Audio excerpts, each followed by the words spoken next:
Hello and welcome to Workplace Conversations, the AIMWA Wait, podcast. sorry. Uh-oh, something's not right. I need to press record. Thank God you figured that out then. Yeah, exactly. Can you imagine? Welcome to Workplace Conversations. Real people, real stories, real workplaces. Hello and welcome to Workplace Conversations, the AIMWA podcast. I'm Sandra Holloway and I'm the Chief Customer Officer here at AIMWA. Today I have a very special guest on the podcast, one of my best friends, Natalie Locke. She also happens to be the breakfast host on Nova 937. Welcome to the podcast, Nat. Thank you for being here. Thanks for having me. No, thanks for doing this. Appreciate it. I wanted to get you on because I know your story, but I'm not sure that a lot of people really do. Sure. So what we wanted to sort of unpack in this episode is the non-linear career path and how that played out for you, and how you know when an opportunity that comes up is something you can really run with, and when you I would love to know the answer to that. Thank you. And then, how did you know to trust it and all that sort of stuff. So Sure. Just setting the scene, I've known you for over 20 years. Yes. We launched Nova 937 together in Perth. You had a much more high-profile role than I did, obviously. Not at the time. Nobody knew who I was. Nobody did know who you were at the time. That is true. But to be fair, like when I look at my time back in radio, it was definitely a period that helped shape me and my career, and it was a training ground for me. Yes, so it's a wild ride, isn't it? It was absolutely a wild ride in so many aspects. So I think a lot of the people that would be listening to this today would know you and who you are today. Sure. But they wouldn't know who you were then. No. So that's kind of where I'm not wanna even go. sure that I know who I was then. But Who really knows Yes, in your that's 20s true. who you were? Yeah. So I guess what I wanted to do first is go back into where you were before you started in radio. So before radio, you were a chiropractor. That's right. That's So right. talk me through your decision to become a chiropractor. Okay, so I reckon that I made that choice when I was still maybe 14 or 15. And I just knew that probably where I was leaning academically and, my interests were in something health related. Physio. Yeah. I didn't really want to become a doctor, but I knew some sort of allied health profession was probably where I was going to land. And then my dad started seeing a chiropractor. Yep. And as a result, because I grew up on a farm, I just used to fall off a horse all the time. So I started seeing a chiropractor too. And I'm like, yeah, this is it. It really resonated with me at the time. And so then that's what I focused on. When I finished at high school, so the chiro course was in Melbourne. So it was either I had to apply for that separately. Yep. And so I got into both the chiro course in Melbourne and the physio course in Perth. Yeah, right. And so I had to weigh it up then of, what do I do? I wasn't even 18 yet. I was still 17. And so, but I'm like, chiro is what I've been focusing, sort of gearing towards. And so, I bit the bullet and moved to Melbourne and studied that there. And then when I finished, just an opportunity to buy into a practice in Fremantle landed in my lap, and I'm like, well, this seems meant to be. And literally that's just what I thought I would do for the rest of my life, one way or another. Yeah. So what did you love about chiro? Like any of those sorts of professions, you're helping people on a daily basis. You're literally people it's the personal connection with your clients for starters, but also you become a part of their lives because chiropractic is a lot about maintenance health as well. So you're seeing the same people every month or every 2 months. And so it becomes like it's very family oriented. It's very human connection. Yeah. Talking to people. I quite like doing that. Yeah, you do. Funny that. Literally just being able to help people. Yeah. There's a lot to love about it. Yeah. So you look back at those times now. Do you recognise the person that was doing that? I mean, yes and no. It seems like an old friend, like from a long time ago that you might not have caught up with for a while. Yeah. Like that's the vibe I get from it. I never, when I first started practicing, I thought that, I genuinely thought I would do that forever, and that would be the one career I had. It never occurred to me to switch careers. It wasn't something that I was gearing up to do. I wasn't thinking about it at all for maybe 10 years. Yeah. Yeah. Yeah. No, I know. 8 years probably. Yeah. While you were actually. So we'll get to that. Yes. We'll get to that. Yeah, that moment, because, yes. I still remember I was heavily pregnant with my oldest daughter, Scarlett. Yes. And you would finish breakfast radio. Yes. There was a chiro, I don't know what you call it. Bench, yes. yeah, up in the studio. Yes, And in our office, yeah, yes. and I would waddle up there 3 times a week and you would adjust me right. because I was in so much pain Yes. in that pregnancy. And at that stage, I was also I was still working as a chiro. Yes, so you were. I did that for 12 years. Yeah. Of finishing radio, I'd go home and have a nap and then go and do a session in the afternoon. I did 3 afternoon sessions and worked all Saturday mornings as Yeah. well because I just didn't want to give up my day job I because know. I didn't know. You Because I didn't didn't. I know. had no faith that the radio thing would last. I know, right? Look at you now. It's crazy. So talk to me. So I have a different recollection to this of how you were discovered. So I'll take you back to remember when the station was launching and we were in that temporary office. Yes. Like it was a warehouse. It was a Nike store down the bottom. Yes, in and it was a Subi. big open warehouse space upstairs, Yeah. next door to where the Nova building is now. Now, exactly. And I'd been there for a little while and I remember them literally just, okay, you're in sales, here's Yellow Pages. Yes. Like that's literally the... Back when there were phone books, kids, imagine. Yeah, it was crazy. And we had to create client lists and Yes. start to try and, Yes, get people on without board. actually having anything to sell because you didn't know who you didn't know what the breakfast show We was. did or not anything. know what the product, all No. we knew back in the day, and this is a whole nother podcast, it was 2 ads in a row. Never And more. Never more than 2 ads in a row. I know. That didn't, yes. Anyway, well, Turns out you can't make money that way. No, another podcast that is around commercial viability. But so I remember that, and then I remember it was a Friday night, Yes. Friday night drinks, and I remember my friend Antonella and I, or our friend Antonella and I, we'd started and we were making client lists out of Yellow Pages, and Gary Roberts, our managing director at the time, said, we've got a special guest coming in this Friday in his deep radio voice. And we went down to what we had created was the boardroom. Yes, which was really just a table behind a partition. Yes. Exactly. So there was no... Because on Fridays, everybody would have a drink. Friday Yeah. drinks were fairly popular for the first few years. Yeah. And also 2 of the facilities as they were being built next door. Yes. We went and had a tour of the station. Oh, yeah, that's right. We used to do that every Friday. And you came in, and I remember Antonella and I looking at you going, all right, What's she here What for? are you What's she doing been? here? I know, What are and I you- wasn't allowed to tell anybody at You this weren't, stage and because you it was a wouldn't. big secret. but I remember you just saying, you will never guess. And somebody said, "Oh, what do you do now?" And I said, "It won't help you. It think won't that help was you." me. And I'm like, I'm great. and they're like, "No, but tell us. I'm a chiropractor." Oh, yeah, no, that doesn't. And we were like- unless this station has an in-house chiro, which is very progressive. Yeah. But no, that wasn't. The I mean, answer. would be helpful, right? Yeah. So I remember that, and I think my recollection of you coming on board was that Gary was looking for new talent because we were looking for non-radio talent essentially, and he was doing the Triple J Raw Comedy circuit, and he saw you and then decided to catch up with you. But I've since found Absolutely out untrue. that's completely wrong. I would love an origin story where I was discovered on that's what I stage. I thought. think that would be amazing. No, that's not what happened. I did do raw comedy at the beginning of that year, at the beginning of 2002, and was just gigging around town. Yep. But Gary never saw me, which makes it even more miraculous. But he did meet with another comedian who recommended me.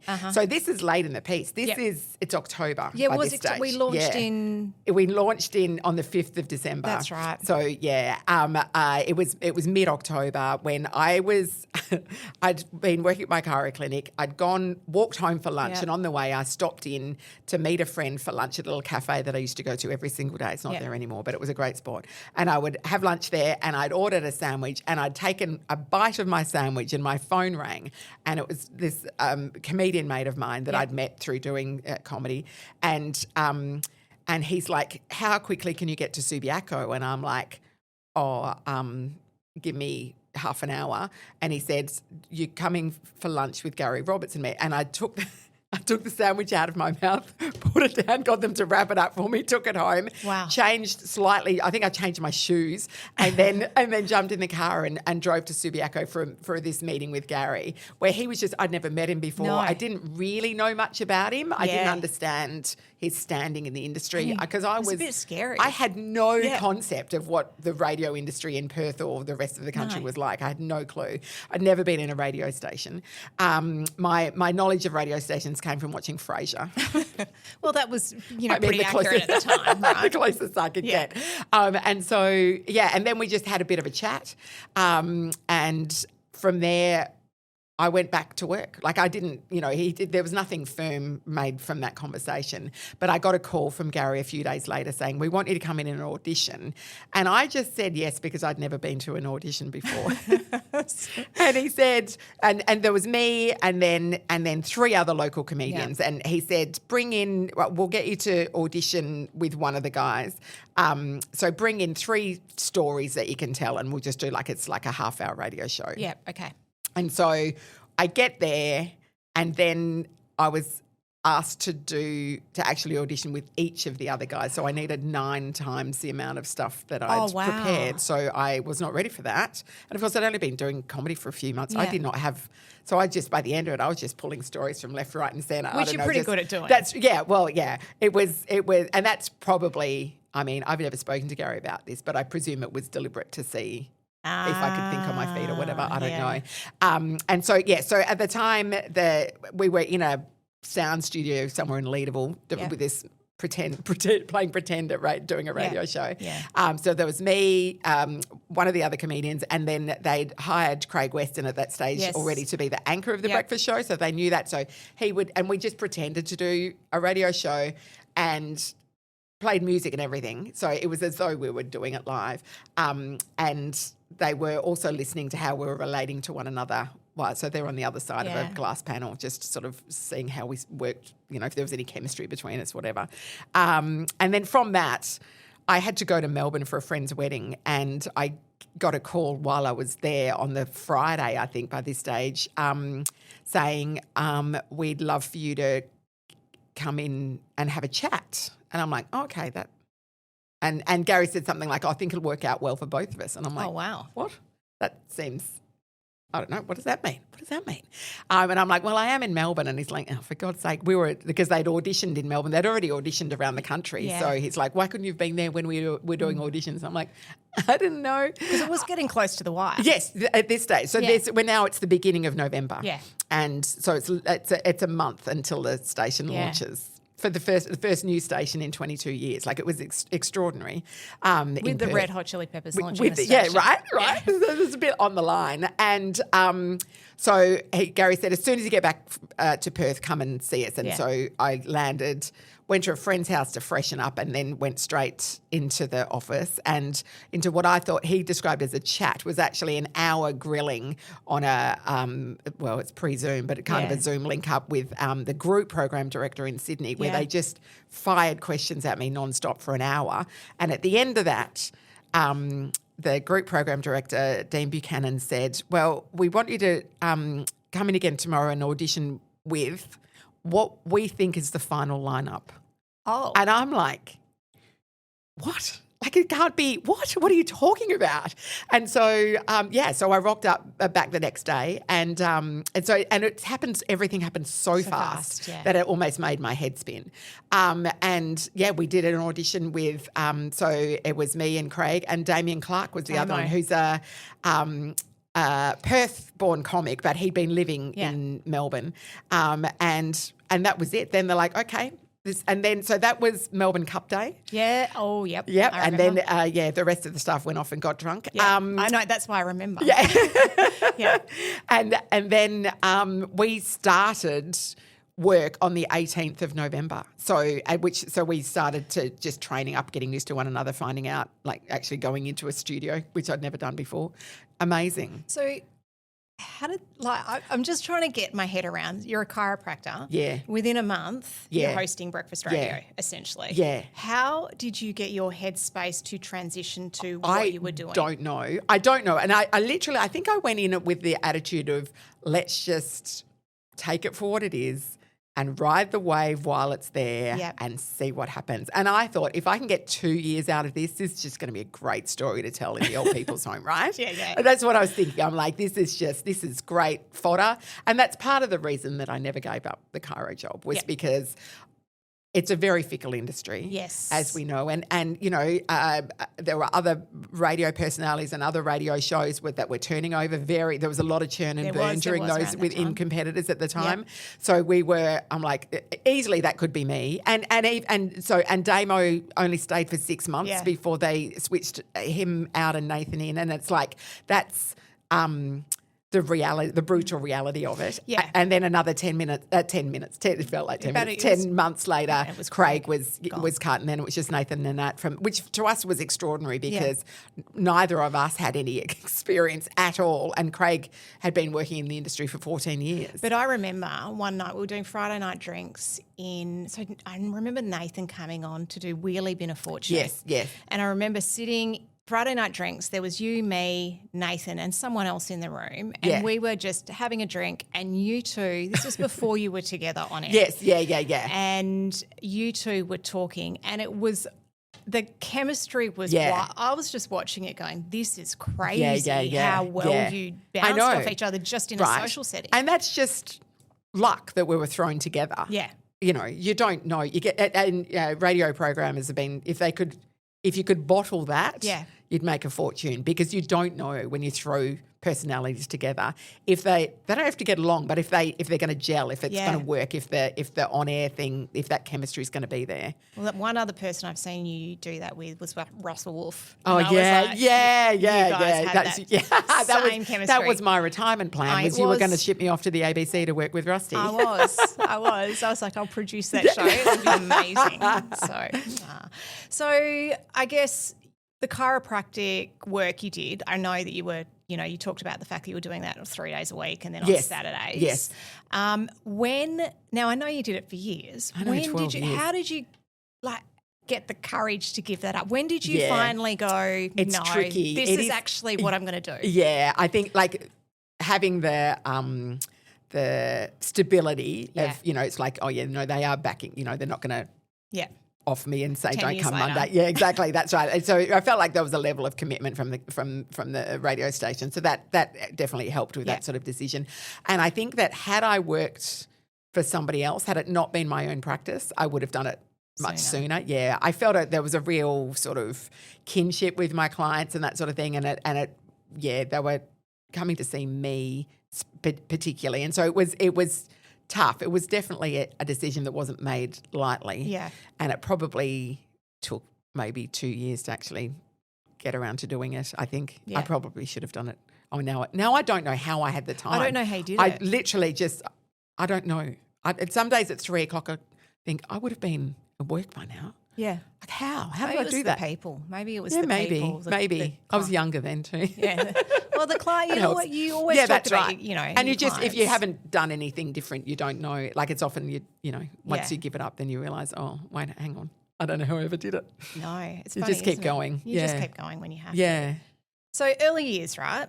So you've never been a breakfast radio host. No. You're a chiropractor. How did that feel when you were on air for the first time? Honestly, like you're just winging it. Like you do feel like a bit of a fraud, and that at any moment someone's just going to tap you on the shoulder and say, oh, we made a terrible mistake. Off you trot back to your life. And so for a long time you feel that way. So which is, it's just a version of imposter syndrome, I suppose. But I mean, I really was an imposter. It wasn't like I had no training. I'd done comedy for 6 months. Yeah. Like there's no real reason why you would give me that job. And I don't know that even now that would happen. Like these days, it's not a safe bet. Like that's a massive risk.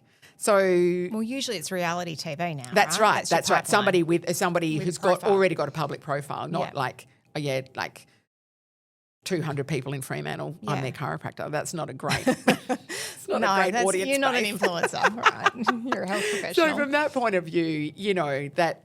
But the same token, I had to tell myself or remind myself that those people that made the decisions that put me there, they do know what they're doing. Yeah. They're very experienced, and they rarely get it wrong. Yeah. So, yeah, So I that's just what I had was to gonna- trust their instincts, basically. Yeah, that if that's they fine. believe in me, then maybe I should. Yeah. I guess that's what I was going to ask you. How do you get over that imposter syndrome? And do you still have it, or are you just like, yeah, I've got this now? Not really. But if I was thrown into a situation, like if they were like, oh, we want you to do a national drive show or Yeah. something like that, I'd be like, that sounds scary, even though it's essentially the same thing as I'm already doing, just to a bigger audience. Yeah. It's just out of your comfort zone. Yeah. again. Yeah, that's right. That's So right. you're obviously fully in your comfort zone now. I mean, I think so. But every day you're kind of challenged in one way or another. Like you might be interviewing somebody that you know, is a bit daunting, or you know, there's elements that push you. Yeah. And you know, I went back to stand-up comedy a couple of years ago, and that pushed me out of my comfort zone because it had been 20 years since I'd done any. So to then turn around and start doing it again was like, this is a bit scary. And how'd you feel like in the industry? Obviously, there were all these radio personalities that had been like, there was Fred Bodycard, there was all those people that have been around. Stalwarts of the industry. Stalwarts. Yes. Did you feel at all any, not resentment, it's probably the wrong word, but any skepticism from them with you coming in? Look, I don't know that they actually felt this way, but it was, sometimes it'd be like, oh, I don't think they know who I am, for starters, or that they're a bit dismissive. Like it did seem like we're a little bit of a freak show, really, in the sense that it's like, they went and got some girl who's a chiropractor. Why would you do that? You know, that kind of thing. I'm sure there was that attitude, but I didn't really feel it personally on a one-on-one level. Yeah. I do remember meeting one other radio host very early on, like in the first few weeks. We were at some show and she was in the toilet and she just went, "Are you the girl from Nova?" I'm like, you know what my name is, surely. Like there's no... Is that what she said to you? Wow. Yeah. There's no, you know, at the time there was no other... Like if you know that I'm the girl from Nova, you know what my name is. Yeah, you know what your name is. Yeah. And so you're in that role and you were chiro before. So what sort of skills, or what did that role mean that you had to upskill on really, really quickly that you didn't have in your role in chiro? Okay, so it's working with other people. Yeah. So whilst I did have, you know, staff members that I worked with, it's that one-on-one or the close quarters, working with other people and relying on them and feeding off them. I wasn't used to doing that. Like that was, you know, and even like working in an office environment, I'm like, I've never had to do this. I was a one-man show with a receptionist. I didn't have to go to staff meetings. I didn't have to drink. I wasn't used to that. Like all of my knowledge about what happens in an office was gleaned from reading articles in Cosmopolitan magazine where it's like, oh, you know, you have to be able to wear something that you can wear to drinks after work. Which From desk till dinner. That's what I thought working in an office was. I had no foundation for it. And I wasn't used to working in a broader team. So whether, you know, getting used to the idea of a hierarchical structure almost, like that was all new to me. Well, actually, that's interesting because when I reflect back, you didn't really acknowledge the hierarchy as such. You always operated without ego. I know your favourite place was down in the sales team where we sat, but I think you were always friends with everyone in the station, and it didn't matter what your role was, where you sat in the hierarchy technically. So that makes sense to me. Yeah. That you were. Yeah. I'm just an egalitarian at heart. Yeah. Or you just were new to a workplace. Yeah. I didn't know what I was doing. Just wandering around going, please like me. Yeah. Workplace politics. Yeah. So when you finally did say goodbye to chiro. Yes. It was your own practice. Obviously, you built that up for a long time. Yeah. Well, I'd been working there for a long time. It was actually 21 years to the day. Wow. Yeah, which is pretty amazing. So, but I had gone from a full-time practice to a part-time practice. Yeah. So, in fact, I'd done the opposite of build it up. Yeah, you had to decline. Yeah. I had sort of stripped it back a bit, and I actually made the conscious decision, rather than selling it as a going concern, I actually just closed it down. And part of the reason for that was, I, in good conscience, didn't think the people that were my clientele, some would have still come. Most of them came from outside the immediate area, and they came and saw me because they were coming to see me. And for whatever that reason, they liked the way I practice. It's a highly individual thing. But if I wasn't there, they probably just would have gone to one of the 4 chiropractors that they drove past on their way from their house. They would have gone for convenience rather than coming to see me specifically. Yeah. So I thought I'd be selling somebody a dud.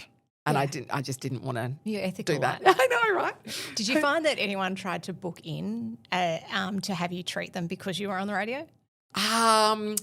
Look, there may have been a handful. Yeah. There was one guy that came in. So he and his wife came in, and I reckon I saw them maybe 4 or 5 times. And then one day as he's walking out, he went out the front door, and then he turned around and came back in and went, "You're on the radio." It took him so long before he realised, which is pretty cute. And there were people that would come on Saturday mornings when we would have a pre-recorded reheated show, and they're like, "But I just heard you on the radio." They couldn't. How can you be here? Yeah. I said, I've got a room out the back. I just duck out between patients. Between patients.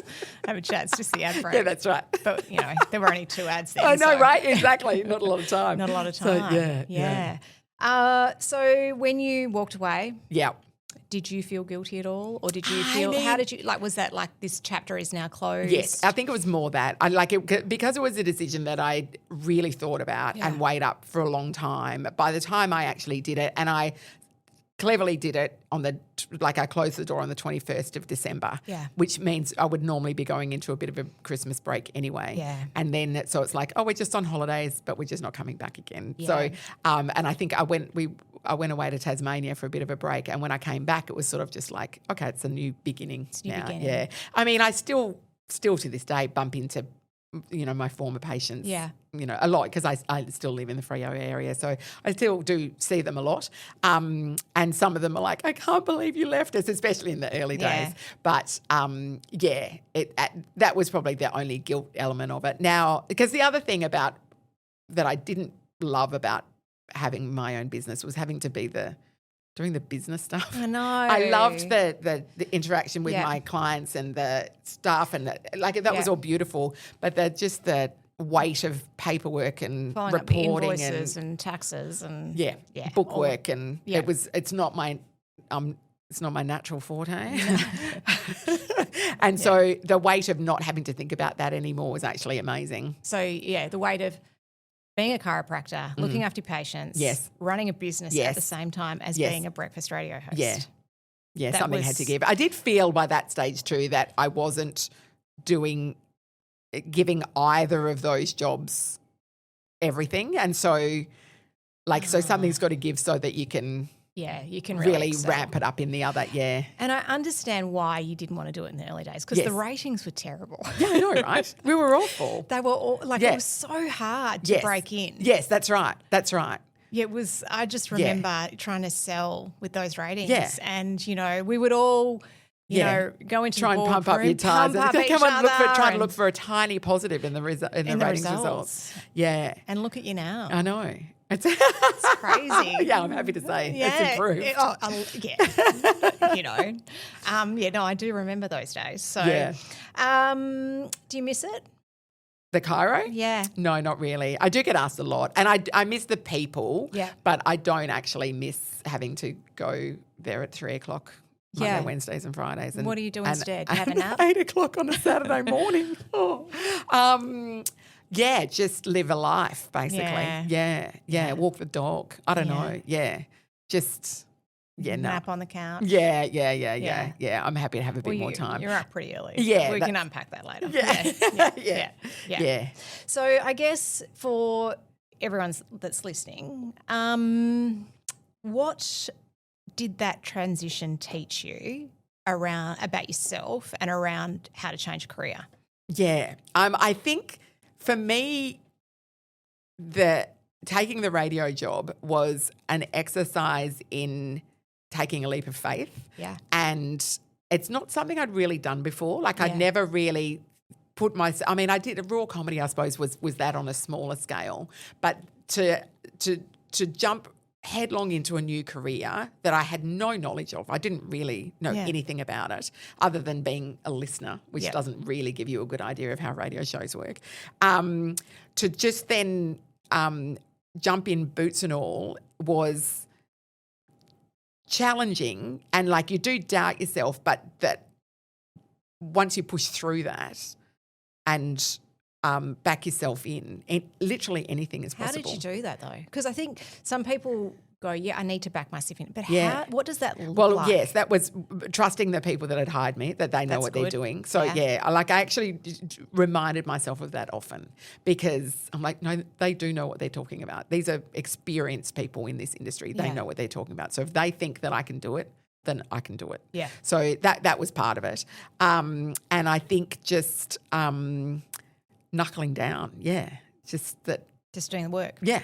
Doing the work. Yeah. I mean, it's pretty simple, really. Yeah. Listening to the air checks. Yeah. Listening to the people. Yes, I did. And I did try and be as teachable as possible. Yeah. So just opening up to I didn't have blind faith in my own abilities. Yeah. I had to go, you know what, listen to the people that know what they're talking about. So, I would listen really actively in those early couple of years when I had no clue what I was doing. I'm like, if you tell me to do that, I'll do that. Yeah.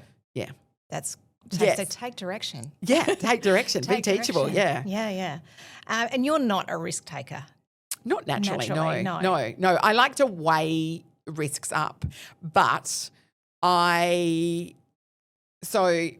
we've conveniently skipped over probably what was the biggest catalyst into me going into comedy, which led to radio, which was going on Who Wants to Be a Millionaire. Oh, we missed that. I can't believe we missed Who Wants to Be a Millionaire. We have to tell that story. Let's go back to that.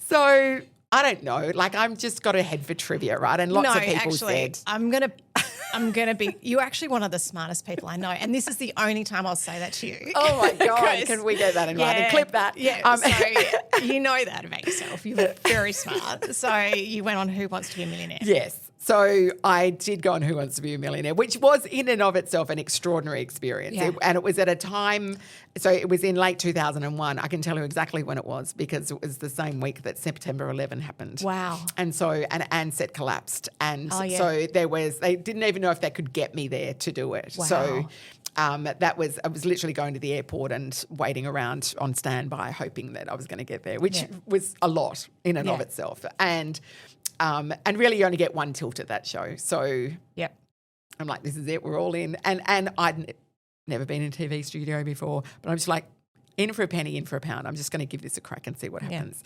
And even on that show, I didn't actually get into the hot seat until right at the very end because you had to do the fastest finger first. Yeah. And on this particular episode, there were 5 rounds of fastest finger first. That never happens. It's normally somebody gets on and has a real run, but all these people kept dipping out in the first round in really, really early on. And so like the first time I did it, I hit the wrong button by mistake. The second time I missed out by 0.02. Another time I got it wrong. Yeah. And then finally I just went, I didn't know the answer to the question. Yeah. I just went like that really fast and jagged it basically. And then did they ask you the question? Yeah, so then I got into the main chair where Eddie then asked me some questions and then I got to be the carryover champion and I had to go back. Back then they used to film it on the day that it went to air. So it was on a Monday. Wow. We filmed it in the afternoon. They cut it up a little bit, went to air that night. And then so it went to air while I was on the plane back. So I never saw it.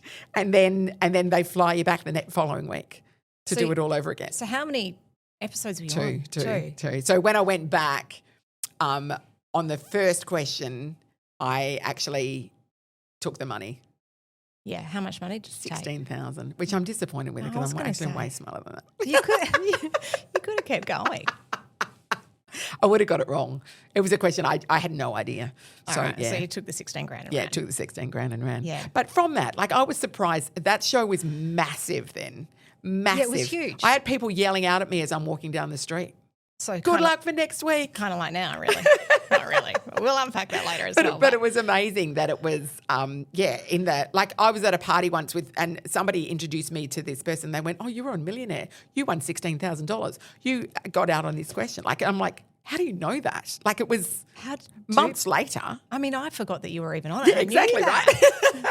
I barely forgot. But that process really triggered in me something that giving something a go, even if it is something that's scary, is great. It's actually great. And that you get a giddy high from it afterwards. Yeah, it was actually amazing. And then and that was the impetus to start comedy because somebody that I know through another friend she was studying at WPA at the time, so she was in the performing Yeah. arts, but she said, you should do comedy. And she said it several times, and that was enough that I went, oh, well, why not? What's the worst that can happen, right? Yeah. And so that's when I did raw comedy. So it was that, there was a bit of a cycle of taking big risks, really. But they're fairly, when you say taking a big risk, it's not really like what the feels worst like that can it, happen. though. Yeah. So I went through a period where I was like, every week I'm going to do something outside my comfort Yes. zone. Yeah.